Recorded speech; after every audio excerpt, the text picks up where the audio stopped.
Howdy, ladies and gentlemen. Muggo here again from GuitarGate.com. Thanks again for all your support. Please subscribe, please like, tell your friends, and if you want to try all my courses for free, click the link in the description to get started.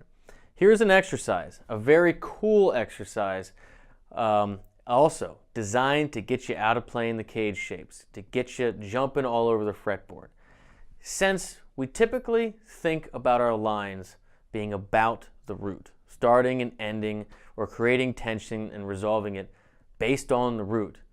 One exercise that I love to get students to do is just to not just know where all the roots are, but where your root jumps are, from string set to string set.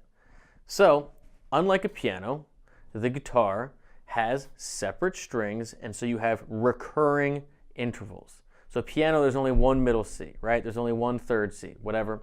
On guitar, you literally have up to 6, usually not that many, different spots for the exact same note.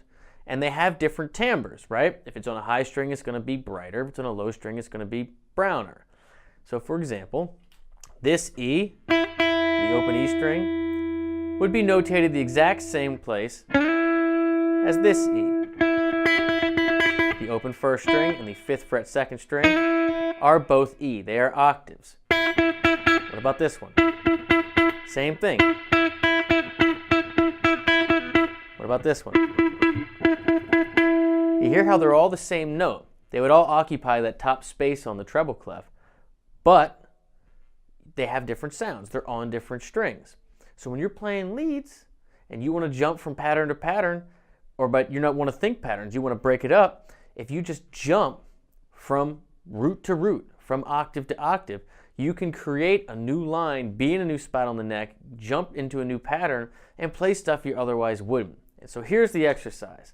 I like to use 3 fingers, 1 finger per string, and just do octave jumps. Do a bunch of different random ones, different string sets, see what you get. So, I already did that one in E, but I'll show you the exercise. Let's say I'm using my first finger to play E on the 2nd string. Again, 1 finger per fret, or 1 finger per string rather, excuse me. 2nd finger is going to make the jump to the 7th fret, the 9th fret on the 3rd string, that's also E. 3rd finger is going to go to the 4th string, to the 14th fret on the 4th string. So you got 3rd finger, 2nd finger, 1st finger. And you just want to get used to that jump, right? This is just that distance. Now the distance is always going to be the same from all the notes tuned in fourths. So that would be every string except the 2nd string, which is tuned in a major 3rd. That will obviously be 1 fret less. Memorize that. Memorize that jump.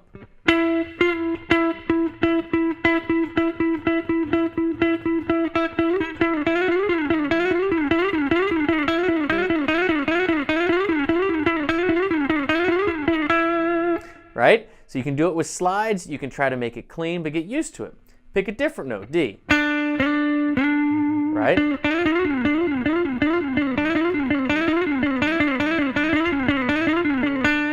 It's a pretty slick little thing. Let's try it on the 1st string. So let's say G. Now, again, this is tuned in 4th, so you're going to have that bigger jump, and now you're going to have that smaller jump to get to the G on the 12th fret of the 3rd string. But if you just visualize G, G, G, G, G, G, G, G, G.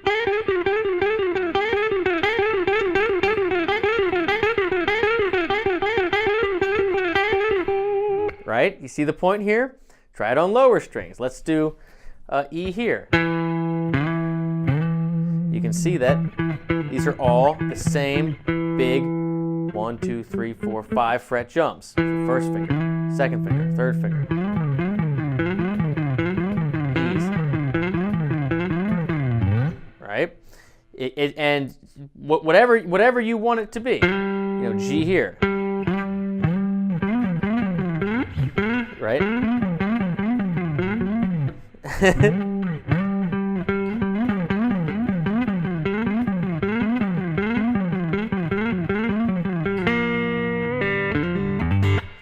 ultimately, the point is that if you have little lines, little licks, little somethings to say around each root, if you can quickly jump to the next root on the next string set, you can achieve not only a different timbre, but different notes around it.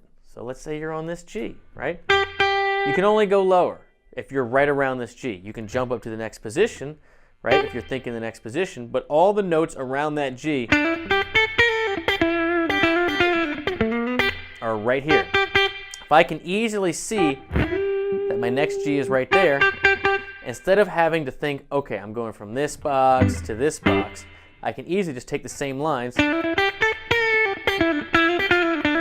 I can see it right here. And I have the notes on the first string, right, to work with it. And what if I'm done with this G? I can easily jump to this G. And now I have all my stuff there. That's the point.